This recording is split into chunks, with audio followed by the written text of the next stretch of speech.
Tantor Audio, a division of Recorded Books, presents The Klondike Stampede by Tappan Adney, narrated by Eric Martin. Chapter 1. On the 16th of June, 1897, the steamer Excelsior of the Alaska Commercial Company steamed into the harbor of San Francisco and came to her dock near the foot of Market Street. She had on board a number of prospectors who had wintered on the Yukon River. As they walked down the gangplank, they staggered under a weight of valises, boxes, and bundles. That night the news went east over the wires, and the following morning the local papers printed the news of the arrival of the Excelsior with a party of returned miners and $750,000 in gold dust, and the sensational story that the richest strike in all American mining history had been made the fall of the year before on Bonanza Creek, a tributary of the Klondike River, a small stream entering the Yukon not far above the boundary line between American and Canadian territory, that the old diggings were deserted, that the mines had been partially worked that winter, and that millions more were in the ground or awaiting shipment. On the 17th, the Portland of the North American Transportation and Trading Company arrived in Seattle with some 60 more miners and some $800,000 in gold dust, confirming the report that the new find surpassed anything ever before found in the world. The Seattle papers, equally alive to the interests of their own city as the outfitting point for Alaska, plunged into the story with sensational fury. If the stories of wonderful fortune needed corroboration, there were nuggets and sacks of shining gold displayed in windows of shops and hotels. $130,000 worth of gold, brought by one man from the new diggings, was displayed in one window in San Francisco. In an incredibly short space of time, the inhabitants of the coast cities were beside themselves with excitement. "Coast again gold crazy," was the Eastern comment. A stampede unequaled in history was on. The East could not understand its significance. The news that the telegraph is bringing the past few days of the wonderful things of Klondike in the land of the midnight sun has opened the floodgates, and a stream of humanity is pouring through Seattle and onto the golden Mecca of the North. It is a crowd at once strange, weird, and picturesque. Some say it eclipses anything in the days of '49. The good ship Portland, which recently brought $1.5 million of treasure to this port, sails for Alaska tomorrow at noon. She will carry every passenger and every pound of cargo that she has the ability to transport. The Portland has booked for this passage 50 first-class and 98 second-class passengers. The names of an ex-governor and a general are in the list. 1,500 passengers are booked for Alaska for the overland passage. Every available steamer is full. The steamers Queen, Mexico, City of Topeka, Alki, in rotation, will sail by August 5th, to be followed by the Willamette, City of Kingston, and City of Seattle, pressed from service elsewhere. Seattle Dispatch of June 21st. The Excelsior was booked to its full capacity of passengers, and 10 times that number of passengers were turned away. From the Canadian ports, Victoria and Vancouver, every steamer that could be taken was preparing to deliver passengers at Dyea, where the overland route began. Within a week from the Excelsior's arrival, the excitement reached the east. Every source of information about Alaska, or the route to be traversed in getting there, was besieged by hundreds and thousands. The United States government, overwhelmed by applications for information which it could not supply, at once dispatched a trustworthy man from the Department of Labor to the scene of the new strike. The Canadian government was better supplied. The reports of Mr. William Ogilvie, who was surveying the boundary line between American and British possessions at the time of the strike, had reached his government the previous winter and spring, and the details of the strike were embodied in an official report dated June 5th. Anticipating the rush that was certain to follow, and with commendable zeal, the Dominion Council had organized a system of government, including a code of mining laws for the new district, which was believed to be underlaid with gold and, beyond a doubt, was in Canadian territory. A land surveyor with assistants was dispatched to assume charge of the mines, while customs officers, judges, and other officers of government, including a military governor and a detachment of Northwestern Mounted Police, to reinforce the handful already there, either had started or were to start at an early date. Every class in the community was affected. Companies were formed, and stock offered to the public merely on the strength of starting for the Klondike. Men threw up good positions in banks and under the government. Others, with homes and families, mortgaged their property and started, while those who could not command the $1,000 to $2,000 considered as the very least necessary to success were grub-staked by friends equally affected by the excitement, but unable to go in person. The newspapers were filled with advice, information, stories of hardship and of good fortune, but not 1 in 10 or 100 knew what the journey meant, nor heeded the voice of warning. There are but few sane men, says one, who would deliberately set out to make an Arctic trip in the fall of the year, yet this is exactly what those who now start for the Klondike are doing. And this: time to call a halt. Only a few will be able to reach Dawson this year. And another: winter will soon set in there. Suffering seems inevitable. What gold seekers must endure. Their chief food in winter is bear fat, and a bath or a change of clothing is death. Newspaper account of Klondike.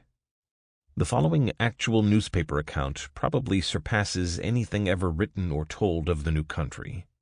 It is entirely a fabrication of a returned Klondiker, but its wide circulation illustrates the credulity of the gold-crazed public. Thousands starve in the Klondike, almost 2,000 graves made in 3 years, hardships great to bear. Steamship companies control food supply and allow no private importations. Great Falls, Montana, July 23rd. Frank Moss, an old-timer of this section, who 4 years ago was one of a party of 4 Americans first to visit the Klondike country, returned today and tells a story of horrors and starvation seldom equaled even in modern novels. He describes Klondike as a placer camp, 7 miles long and 13 miles wide, situated in a sink and walled in by boulders of rock 3,000 feet high. Gold, he says, abounds, but no ordinary man can stand the hardships of the uncivilized region. When Moss left here 4 years ago, he was a sturdy fellow more than 6 feet tall. From hardships and privations, he is a cripple for life and badly broken in health. In 3 years he saw more than 2,000 graves made in the Klondike Basin, a large majority dying from starvation. The steamship companies bring in all the food and allow no private importations. Consequently, it is not uncommon to go for weeks with but a scant supply, and for days entirely without any food. The gold brought in last week to Seattle, Moss says, does not represent the findings of individual shippers, but a large proportion was confiscated from the effects of those 2,000 miners who fell a prey to the hardships. At the death of a man possessed of dust, his body was buried without a coffin, and the dust divided among those who cared for him. With proper reliefs established by the government, Moss says, gold could be taken out at the rate of $2 million a month. The richest strike has been made by a boy 21 years old named George Hornblower of Indianapolis. In the heart of a barren waste, known as Boulder Field, he found a nugget for which the transportation companies gave him $5,700. He located his claim at the find, and in 4 months had taken out more than $1 million. The richest section, he says, is yet undeveloped. It is 100 miles from Klondike, and is known as the Black Hole of Calcutta. It is inhabited by ex-convicts of Bohemia, and murders and riots take the place of law and order. A few months ago, Klondike organized a justice committee, and its laws prevail there now. Suffering will be great, with the great crowds preparing to go to the scene now, Moss says. Hunger and suffering will be great when added to the other hardships to be overcome by those who survive. Moss returned with $6,000 in dust, and will leave here tomorrow for his old home in Dubuque, Iowa, where he will spend the remainder of his years. The Canadian government published a warning that all who were starting faced starvation and should wait till spring, that shelters would be built on the way, but food could not be supplied to those going in unprepared. On the 26th of July, the London Times gave full particulars of the strike. On the 28th, the Colonial Office issued a bulletin advising Englishmen not to start, but to wait till spring.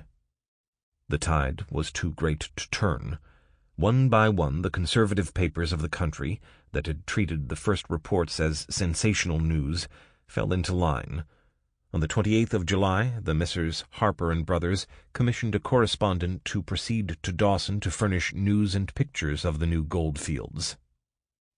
I, the one chosen for this work, spent the next 3 days getting together that part of a 1 year's outfit that could not be obtained on the West Coast, including a complete photographic outfit comprising a 5x7 long-focus Primo camera, 10 dozen 5x7 cut films for use in plate holders, having the advantage of lightness and unbreakableness, and 8 spools of sensitive film, of 32 exposures each, for use in a roll holder, and expressly ordered hermetically sealed in tins.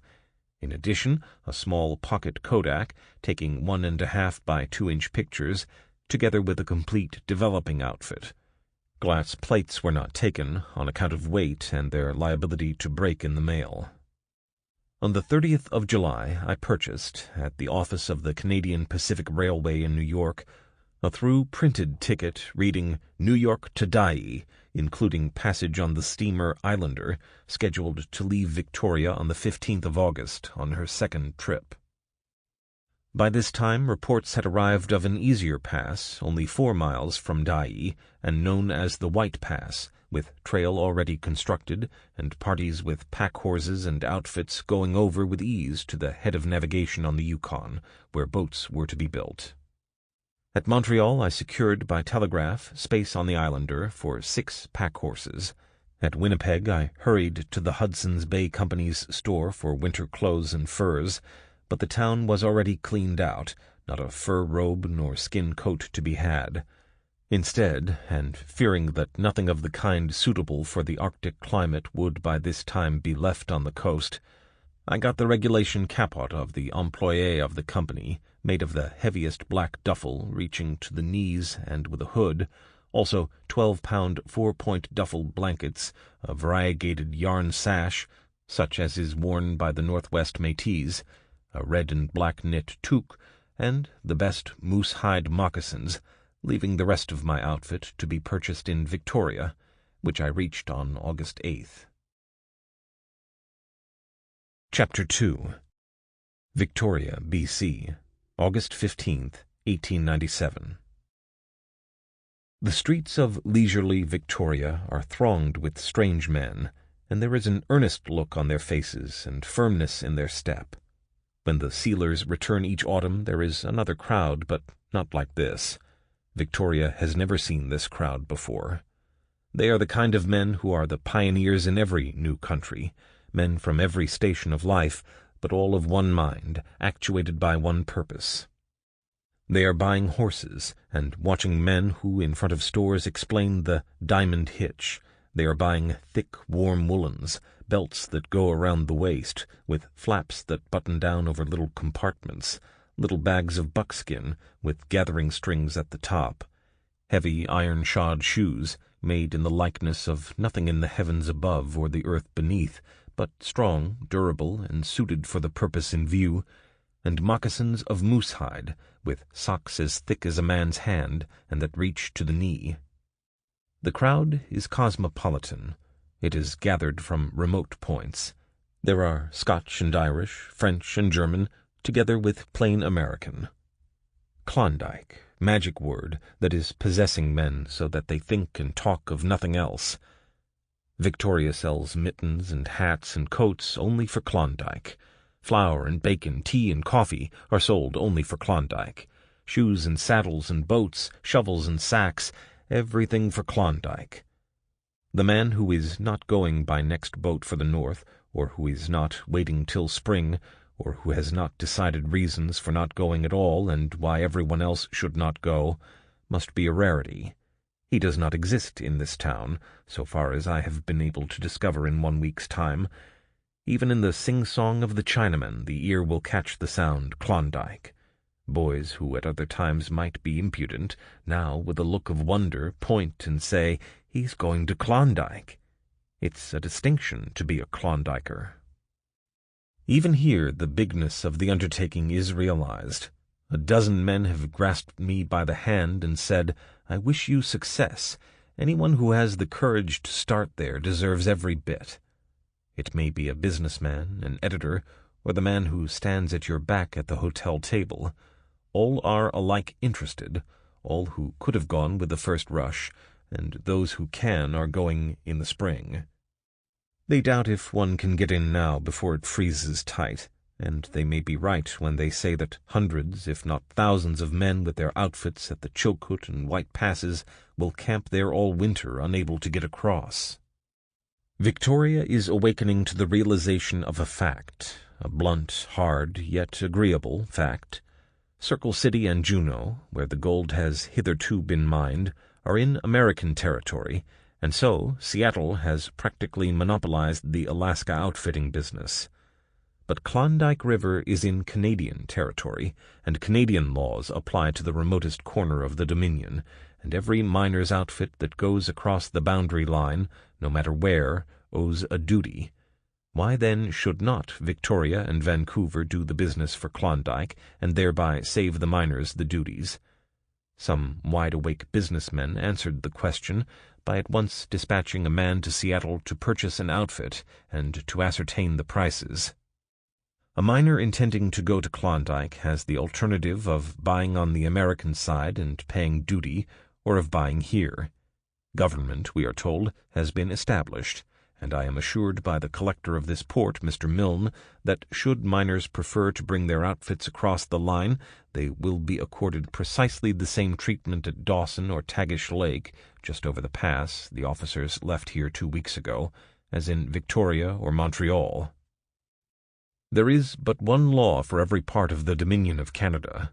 We do not want to be severely strict with the miners, but you know how much easier it is to relax than to tighten. It is going hard with those American cities which have hitherto had the whole business of outfitting, but it should be borne in mind that the next news may be of bigger finds on American soil. Events are moving in such rapid succession that it is simply bewildering, and one rubs one's eyes to make sure that it is not all a pleasant dream. Familiar spots and even old friends have the same unreal look. What does it mean?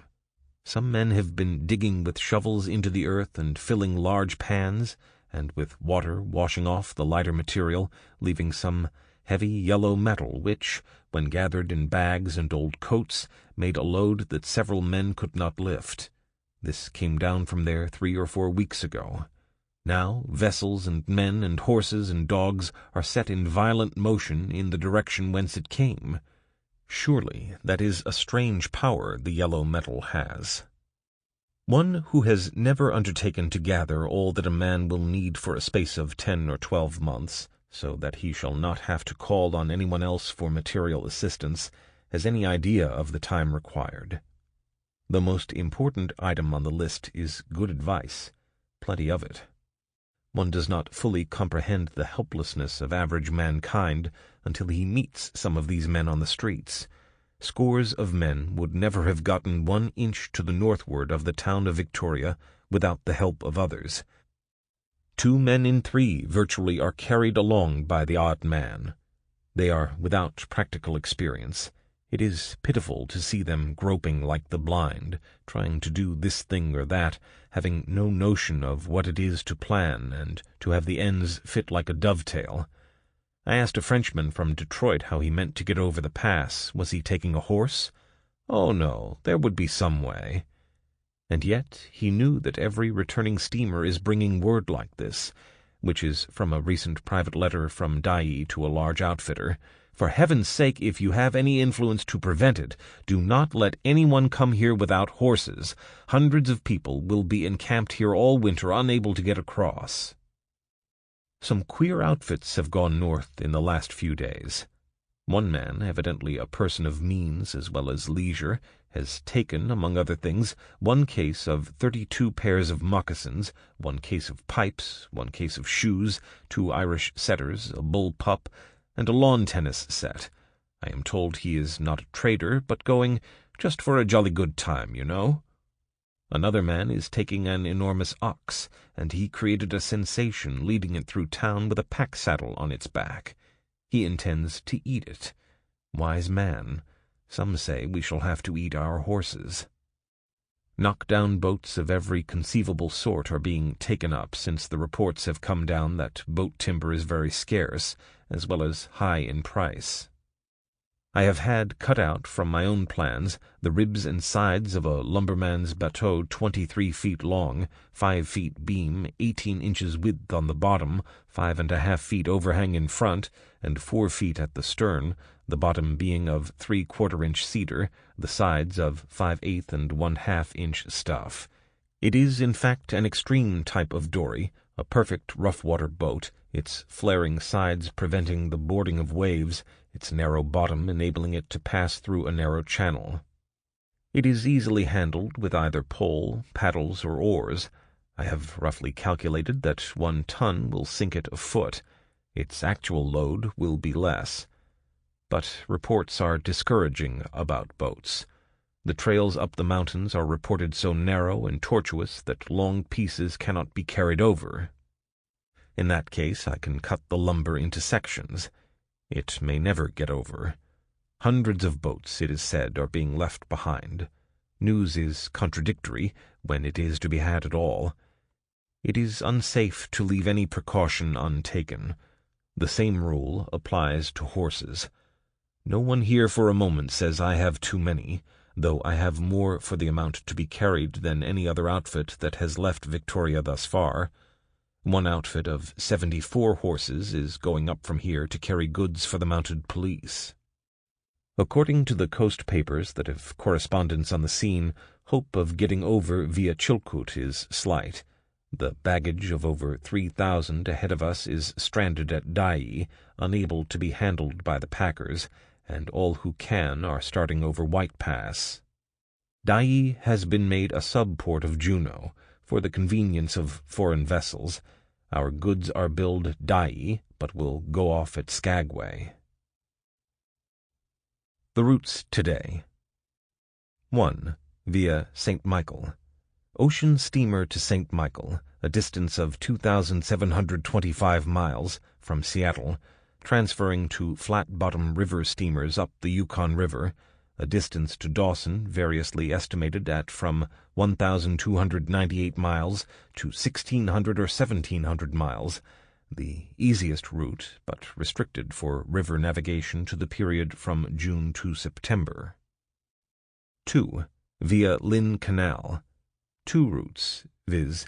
A. The Chilkoot Trail, from Dyea over Chilkoot Pass, 27 miles to Lake Lindeman, head of navigation of Lewis River, a main tributary of the Yukon, and 575 miles to Dawson, the trail used for the past 16 years by miners entering the Yukon.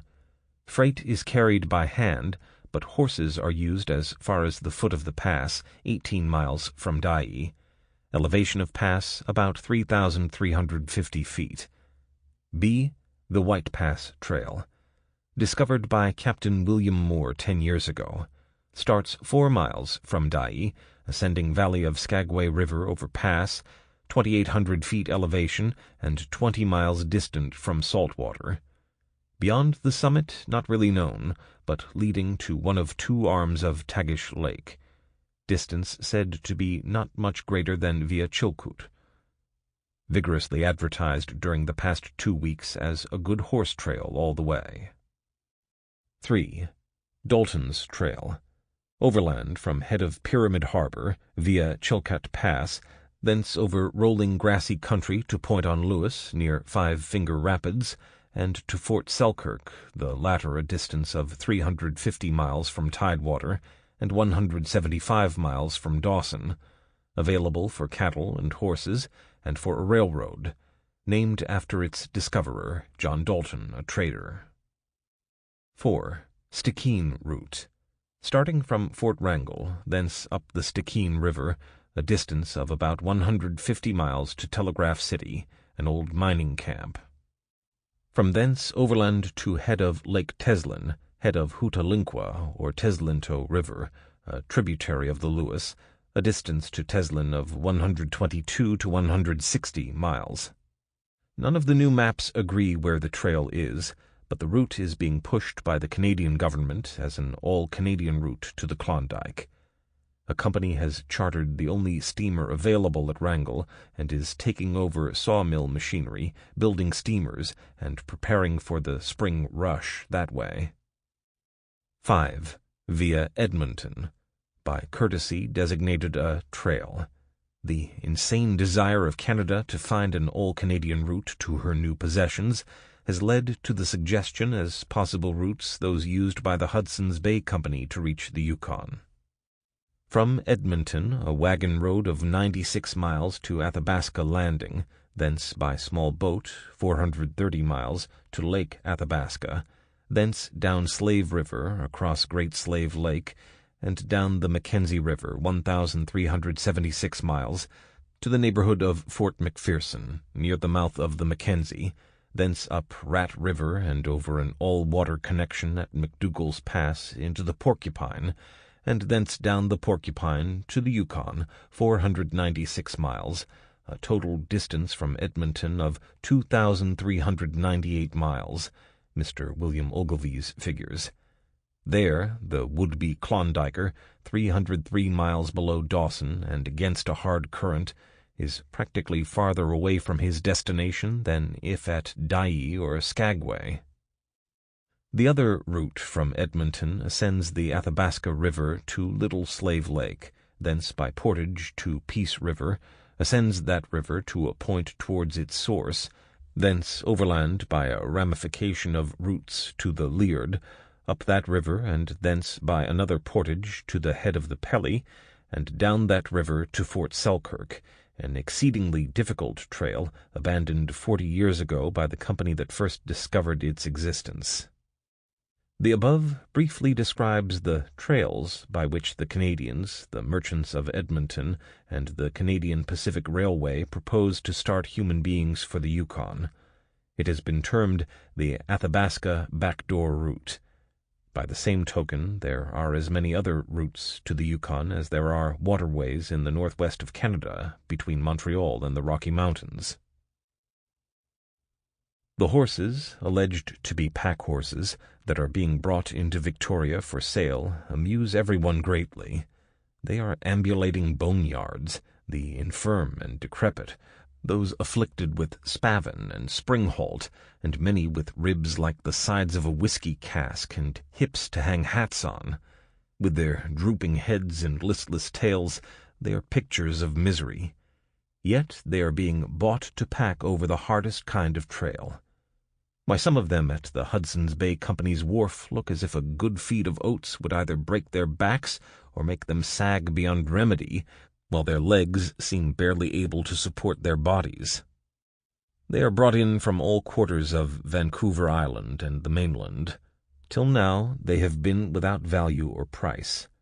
$25 up is the invariable price asked, and it is ludicrous to see some of their owners, who a month ago would have fainted in their tracks at the sight of $5, now, when you ask the price, shift about, swallow once or twice, and say, $25.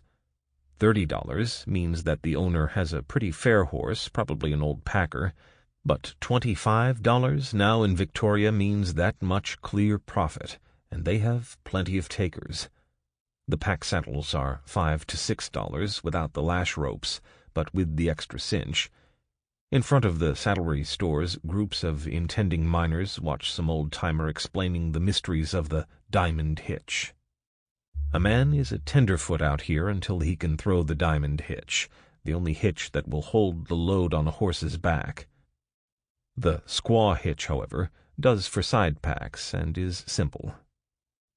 It is rare amusement to a tenderfoot getting together a pack train.